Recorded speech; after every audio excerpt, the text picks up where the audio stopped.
In the early 1990s, it was revealed that the Soviet Union had flown an atomic-powered aircraft as early as 1961.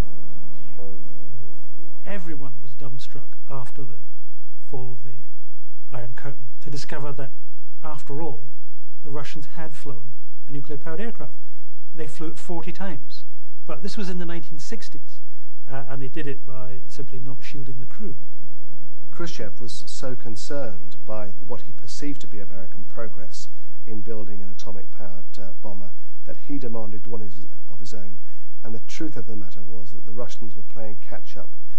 They built a fairly crude, direct cycle engine, and with fairly basic shielding that not only irradiated the crew, but also passed all kinds of contaminated air into the environment as it flew.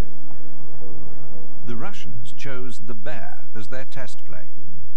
It was powered by two conventional turboprop engines, but it also had two experimental direct cycle jet engines. These were powered by a reactor installed in the main fuselage. Some 40 nuclear-powered flights were conducted between 1961 and 1969, with test pilot E.A. Gurianov at the controls.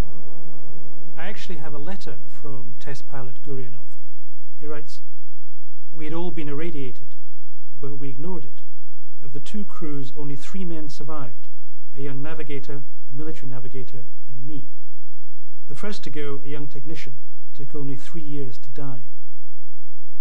The problem of shielding the crew from radiation in a nuclear-powered aircraft has never really been solved.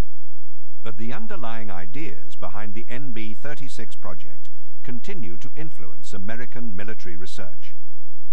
Whenever you spend money on high tech, there's always the possibility and usually the reality of some useful fallout. In April 1961, the month after Kennedy cancelled the manned nuclear-powered bomber program, a contract was awarded to the Zburat Aircraft Company to build an atom-powered cruise missile. With no crew involved, it would not require heavy shielding.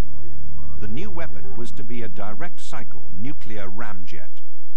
Just as I was leaving the directorship at Livermore, we took on the responsibility for the reactor design for the nuclear cruise missile.